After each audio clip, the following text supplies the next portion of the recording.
Hello everyone and welcome to this third lecture in my series on data-driven dynamical systems. Now, in the previous lecture, I introduced you to an application of the SVD, and that is proper orthogonal decomposition, or POD. Now, POD is a very powerful tool, as we saw. What it does is it takes potentially a nonlinear time series and it turns it into a bunch of orthogonal components that can be used to describe the motion in both space and time. It's a method of separation of variables, very similar to what we do with PDEs, but now just at the data level, really at the linear algebra level, actually. What I would like to propose today in this lecture is an alternative to POD, and that is what's called Dynamic Mode Decomposition. Now, DMD, or Dynamic Mode Decomposition, was first created by Peter Schmidt sometime around 2008 in a few papers where Peter Schmidt was really applying this to really complex fluid flow.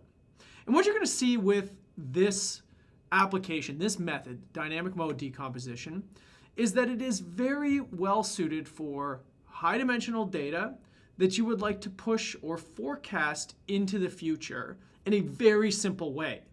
Now, this actually overcomes one of the limitations of POD. Even though POD does this beautiful space-time decomposition, this orthogonal series representation of our data, it doesn't really allow you to forecast, right? It takes a chunk of space-time data and interprets it, it analyzes it, but it doesn't allow you to go into the future. DMD overcomes that by losing the orthogonal representation here, but maintaining this space-time separation of variables in such a way that you can go forward into the future. So let's go ahead and start with the basic setting here. I'm going to start with a big data matrix. I'm going to call it capital X. And here's how I want to write out this data matrix. I'm just going to denote the columns of capital X as X1, X2, and so on, all the way to X capital N. And what I'm going to refer to the columns of capital X as, I'm going to call them snapshots. So the idea here is that this thing is a capital M by N matrix, very similar setting to what we saw with POD, but each one of these columns is an m-dimensional vector representing potentially space, and what I would call these things is snapshots. They are instantiations in time of my data. So again, you should really sort of think about this as sort of flowing through time. These could be successive, or they could just be, random snapshots that you take. But the way DMD works is this matrix capital X has to be paired with another matrix I'll call capital Y. And this is going to be another matrix of snapshots, so I'm going to denote it basically in the same way. In order for this to work, this has to be the same size as my other matrix X. And here's the only assumption that I'm going to make. I'm going to make the assumption that these columns are correlated in the sense that whatever I'm seeing in snapshot 1 of X, snapshot 1 of Y represents the next time instant. Okay, so whatever my sampling rate is, maybe I'm collecting data every second. This is now, this is 1 second later. This is now, this is 1 second later. This is now, this is 1 second later. There is no assumption about, movement in time across the columns of each one of these matrices. The only thing you have to set this method up is that you organize your data in such a way that now, next, and so on and so forth. And here's what makes DMD genius. What we're going to look for is we're going to look for a matrix. So here's our goal, maybe find a matrix A that's going to be an M by M matrix. all right, an M by M matrix, so it's the size of space by space, such that, well, we can do the best fit in this way. Y sub n is as close as possible to A x sub n.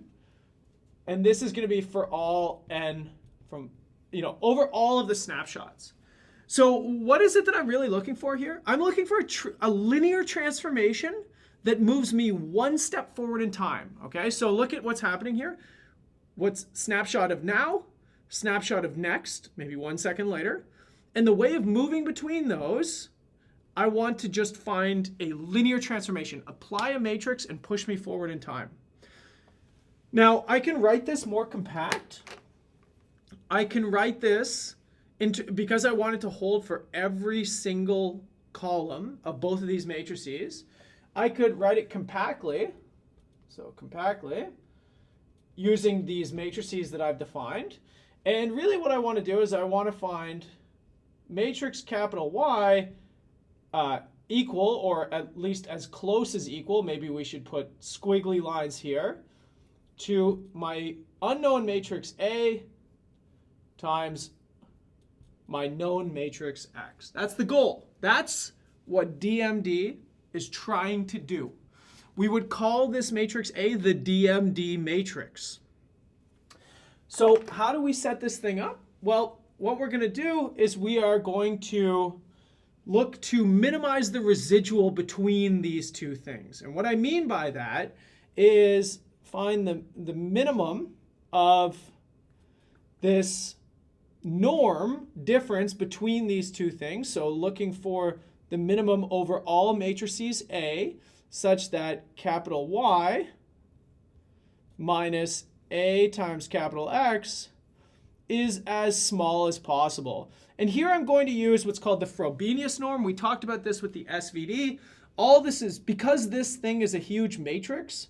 The Frobenius norm treats that big matrix as just a vector and does your regular Euclidean norm over that thing, right? So it's just the absolute value of every component squared, summed up, and then a big square root.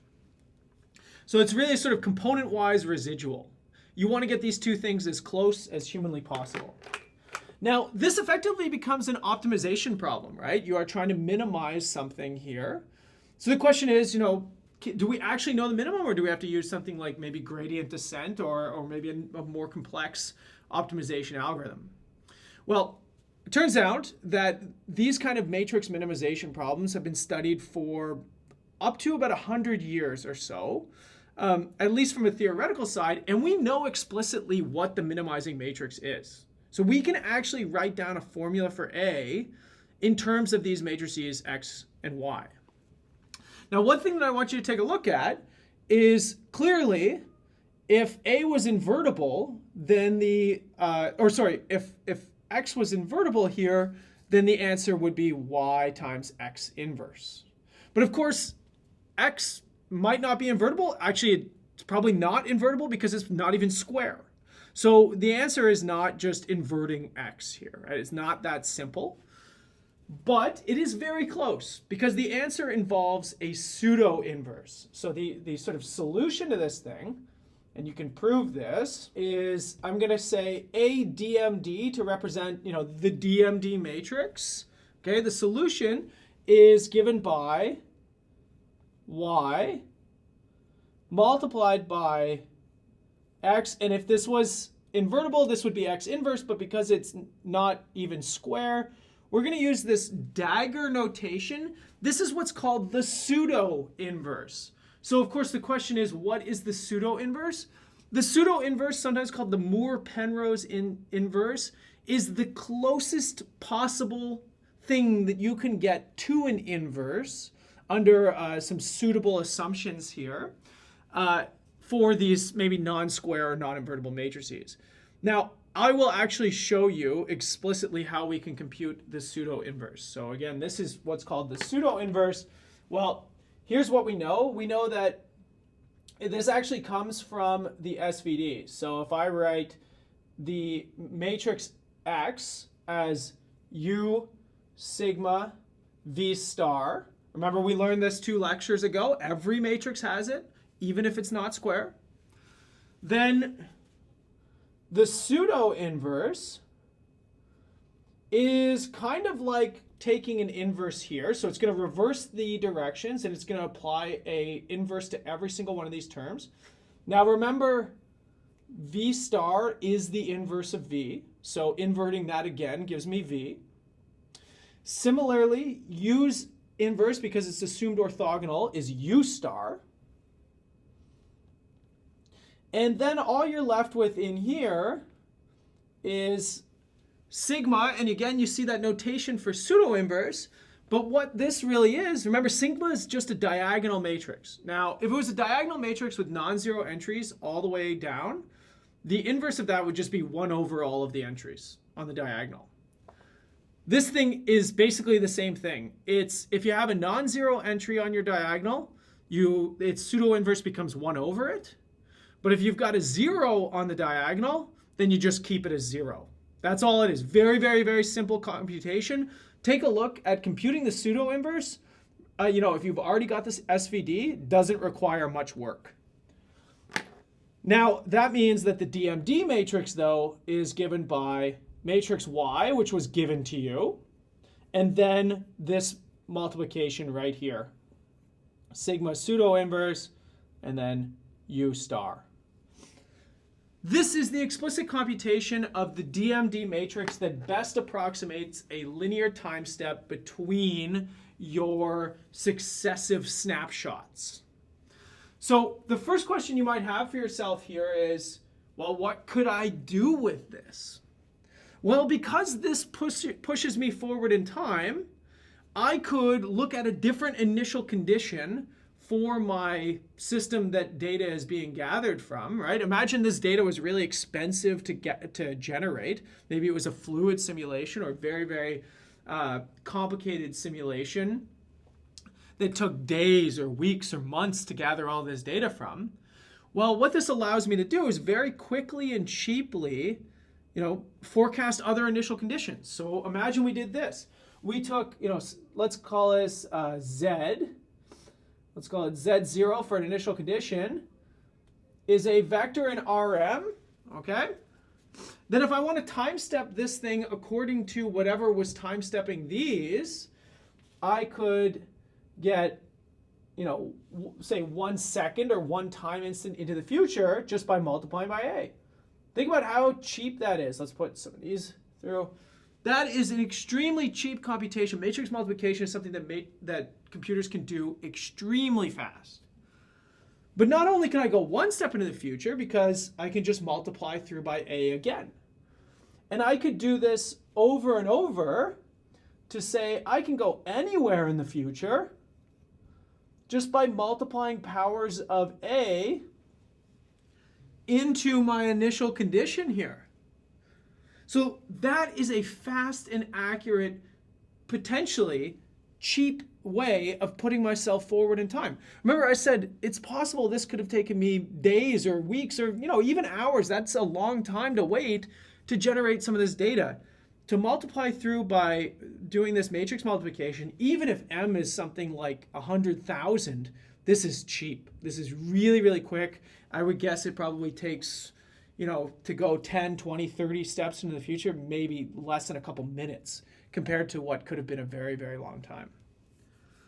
Now, there's more here, though, because we can actually use the fact that we basically created a discrete time dynamical system to push ourselves forward in time. Because we know that matrices are really, this is a square matrix now. It's really sort of understood by its eigenvalues and eigenvectors, okay? So let's actually use this fact and let's put some dynamical systems flavor on this. So let's suppose that these, let's say mu I vi I equal to 1 to capital M, the size of the matrix here, are eigenpairs. Eigenpairs of A. Okay, so what I mean by this is that AVI is equal to mu I VI, right, for all I. Okay, so I have eigenvalues and eigenvectors. Again, very cheap computation relative to what could have generated this data. But I also know that I could, for example, write my initial condition, Z0 or Z0, in the span of these eigenvectors, potentially. CM, VM, right?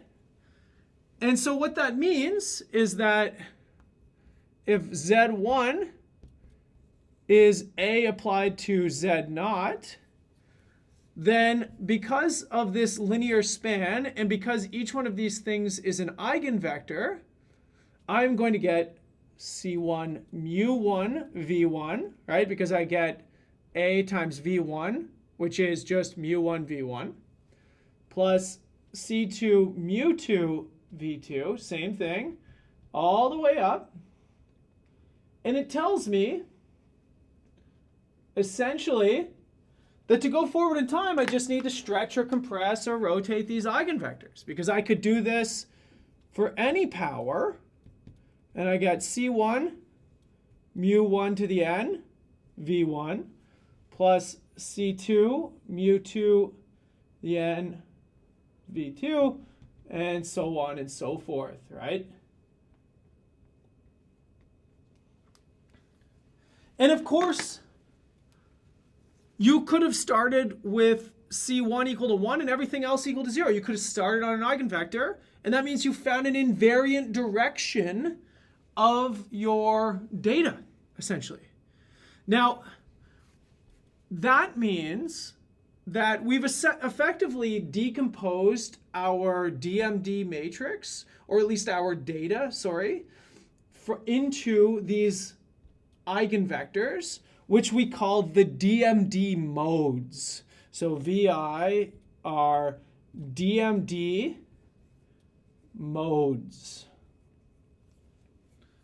Okay? And take a look at what can happen here. Right? So for each mode is associated an eigenvalue. Think about what could possibly happen. Now, they could be complex. Essentially, if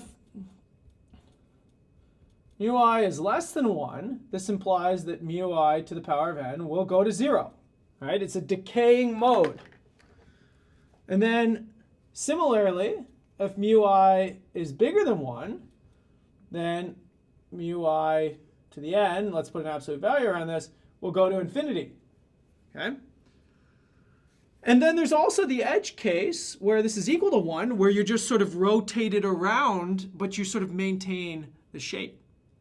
So this divides your data, your data's motion through time, into 3 distinct scenarios: decay, blow up, and sort of oscillations, right, whenever this thing is equal to 1. And that tells you a lot of information about these eigenvectors and how they behave inside the data as well, right? Because these, if you take a look at this expansion here, this says that your data sort of maintains the same shapes, but it just gets stretched or compressed or rotated through time. That's why these DMD modes are so interesting. They tell you important features about your data in a very similar way to what POD does. The difference here is that these things need not be orthogonal, but the advantage is that time, motion in time is now linear, right? It's very, very simple. Sines and cosines, or e's, e to positive or negative powers. That's all that it is. No complex motion through time. Okay, let's take a look at an application. Now, what we're going to do is we are going to generate our own data from numerical integration of a partial differential equation.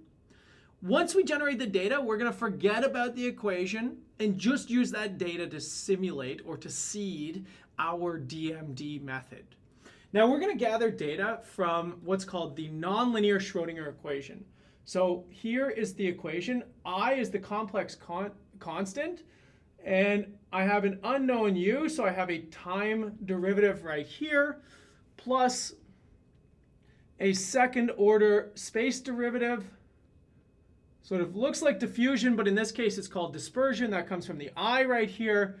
And then if you're familiar with the nonlinear Schrödinger equation, I'm working with what's called the focusing model. That just comes from this cubic nonlinearity. In this case, my unknown u is a complex field. So again, if you're familiar with quantum mechanics, you know this. I am going to use a spatial domain that's going to be -5 to 5. If you would like to, you are more than welcome to download the code. It's in the link in the description here. And go tinker with a lot of these sort of aspects. Make the domain bigger or larger, change the initial condition. Go get your hands dirty and have a little bit of fun with this. But I'm going to walk you through a demonstration like this. And I'm going to start with a physically relevant initial condition that is going to be 2 times a Sech function. And effectively what this thing is, it's like a little bump. So this is a sort of soliton initial condition. Sort of all of your energy is bumped up or bunched up in the middle here around x equal to 0. So again, this is coming from code related to section 2.1 of my textbook. And let's take a look at this. We are going to generate data using spectral methods. So we're going to put periodic boundary conditions on this. Let's just take a look at this before we look at the solution. Here, I'm going to use a spatial grid of 64 points. That means that my M is going to be 64. My data is given to me as a 64-dimensional vector. It's the solution at each data point. Similarly, I'm going to use 20 slices through time. This is my capital N. I've called them slices here. These are my snapshots. So all of my data matrices that I'm going to work with, my capital X, my capital Y, they're going to be 64 by 20 matrices. So not square, can't invert them. We got to use the pseudo-inverse. Now, as you just saw pop up, I simulated this thing. And here is a solution. It's a little bit hard to see. This is a bird's eye view, a contour plot. Now take a look at this. If we rotate it a little bit, here we go. So here is the solution. I'm plotting the complex modulus, so the absolute value, because this is a complex function here. But essentially what you can see is that this thing started out as that Sech curve, and effectively as time goes on, it localizes, it bunches up, and that's where you get these yellow spikes here. And then it sort of breathes out and gets a little shorter and fatter. And then it sucks everything in, and then it breathes out, and it sucks in, and it breathes out. You can see that happens about 4 times in this simulation, and this will happen ad infinitum. So this is the repetitive dynamics that you would expect out of this kind of initial condition for this nonlinear Schrödinger equation. So here's what I'm going to do. I'm going to seed my dynamic mode decomposition. The first thing I'm going to do is create my data matrices. They're coming from the solution. They are actually complex matrices, doesn't change anything. But what you can see is that they are arranged in such a way that I took the solution from 1 to the second last time step spanning the columns of X, and then from time step 2 to the end to span the columns of Y, so that we have this arrangement where each column of X is advanced by 1 time step when you look at the same column of Y. And here it is. Here is the big DMD application. In this case, in MATLAB, it's a 1 line of code. piDMD, that's your pseudo-inverse. That's all it is. And effectively, what I'm interested in is I'm looking for the eigenvalues and eigenvectors associated to this thing. So actually, let's go ahead and plot those. And here in this plot, what I'm doing is I'm plotting in the complex plane. So real axis, horizontal. Vertical axis is the imaginary axis. I have the unit circle in there as well, so we can see which ones lead to blow up and which ones lead to decay. You can see, first of all, that there's a whole bunch of eigenvalues at 0. In fact, there are only 20 eigenvalues that are non-zero. You can actually prove this because the dimensions of the matrices X and Y were 64 by 20. the number of non-zero eigenvalues that my 64 by 64 matrix A can have is only 20. It's the smaller of those two dimensions. But nonetheless, that means that there's a whole bunch of eigenvalues at 0 that do sort of nothing here. But let's take a look at the ones that are not 0. These ones that are inside the unit circle, as time goes on, they're going to disappear. They're going to decay, right? Because their exponentiation goes to 0. But then here, for example, is a problem.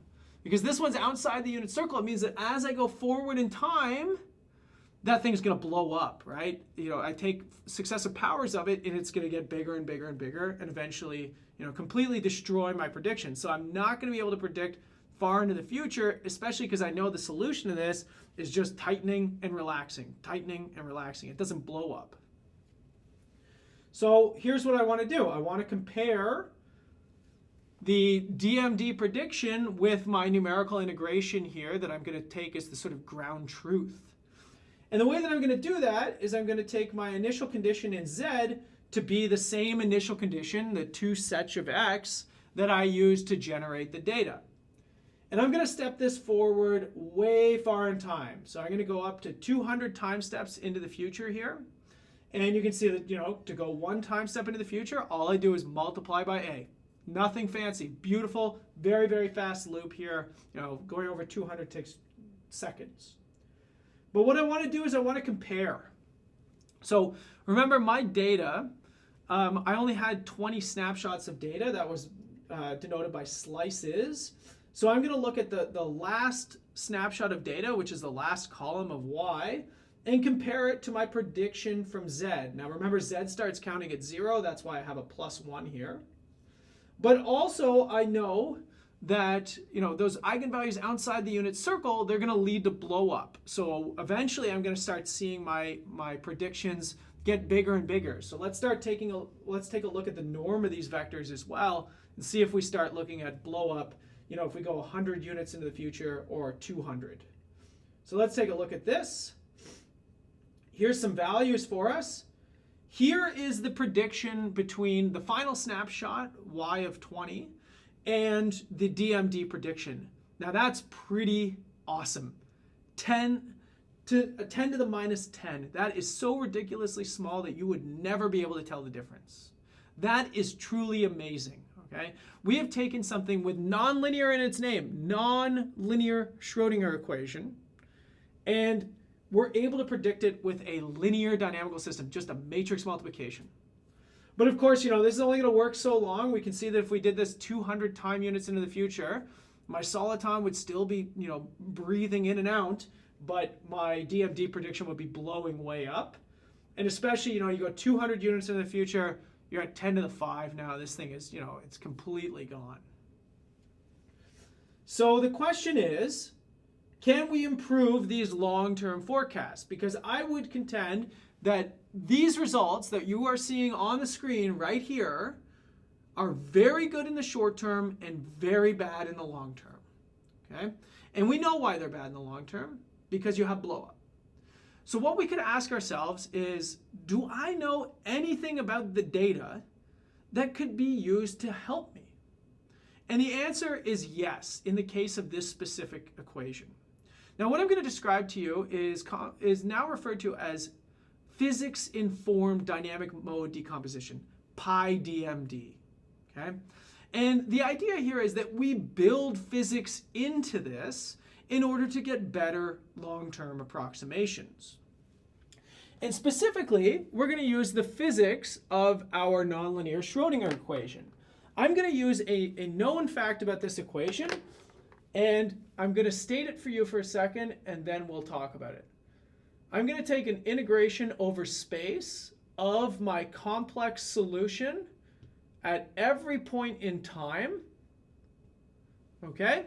This is sometimes referred to as the particle number. And you can actually show, I'm going to leave it as an exercise. I do it in the book if you really want to know it. If you take a derivative of this thing with respect to time, you can prove that this thing is equal to 0. It's just an integration by parts.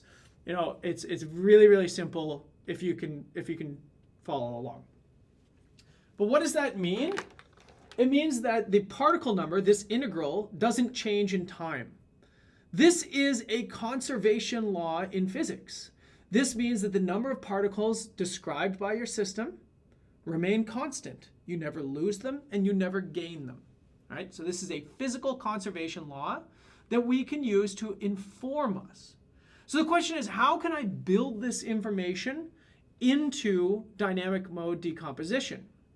Well, what I would really want is that the discrete version of this is taking the norm of a vector. So I would want that the norm of my initial condition should be equal to, say, the norm of my next step, which is a times z naught. And of course, we want this to hold for all future times as well. Now, it turns out that there's a special name for matrices that preserve this inequality. When they get multiplied in, they neither stretch nor compress the vector. And that name is that A is a unitary matrix. And so what we can do in order to build this physics into our DMD problem, we could restrict our search. Instead of looking for any possible A that will fit the data, we could say, I actually just want to look over the unitary matrices that will fit the data. So perform that optimization problem, but on a smaller set. Do it only on the unitary matrices. Now, this turns out to be an example of what's called a Procrustes problem. Again, something that's been around for about 100 years. There are all kinds of analytical results. And what they really are in general are matrix minimization problems with a specific structure. In our case, the structure is a unitary matrix. But in a lot of other cases, you can ask for, say, sparsity, you can ask for symmetry, and we have explicit solutions. So let's go back to the code here, and let's solve this Procrustes problem. And let's take a look. Here is the solution for finding unitary DMD matrices. So I'm not going to talk about it in too much detail here. The code is here. The resources are online for you to take a look at. All I really want you to understand is that I'm looking at a smaller search space, right? So I'm not going to get as good of a fit, but it is going to preserve the discrete version of this conservation of particles. And once I get my unitary DMD matrix, I start looking at its eigenvalues and eigenvectors, and I'll plot the eigenvalues again. And now you can see that every single eigenvalue lies on the unit circle. This means that solutions neither blow up nor contract in time. Everybody is preserved, and that's how we're getting this norm preservation. So that means that if I forecast far into the future, I don't have to worry about blow up anymore. So the question is this a good thing? Did it help us? Well, what we can do is we can take a DMD prediction far into the future, and we can compare it with a numerically integrated solution far into the future of this nonlinear Schrödinger equation. And we can ask ourselves, how close do we remain? So let's actually do this. And then let's take a look. Let's plot the error. So what I'm going to do is I'm going to plot the absolute value between my DMD prediction and my numerical integration here. And let's see what we look like. Here's my error plot. Again, along the horizontal axis is space. Along the vertical axis is time. First thing I want you to notice is the error bars, the color bars, go all the way up to 7 here. This is not 10 to the minus 10, so it's not as accurate as the previous one. But what you can also look at is that time goes way further into the future. Remember, we used to, with the 10 to the minus 10 prediction, that was only going up to time 20. Here we're going all the way up to time 60. You can go even further, just the picture looks exactly the same. And what you can see is that, yes, we have sacrificed some accuracy in the short term, but we have also maintained that our solution will remain bounded and relatively close in the long term. Okay? So even though the predictions, the error is much larger than what we had previously, if I go up to 60 or 100 or even 1,000 time steps into the future, I am still going to have a bounded error. Okay? So short-term accuracy has been sacrificed in order to maintain long-term predictions. And this is really the sort of devil's bargain that one has to make here. And it should be obvious to you why we don't get good simulations here.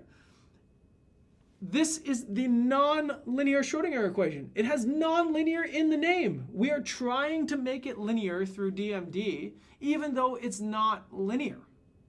So there's a limit to how well we can do here.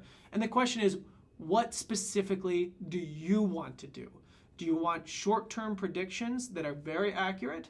Or do you want long-term predictions that are less accurate, but at least numerically stable? They sort of stay bounded.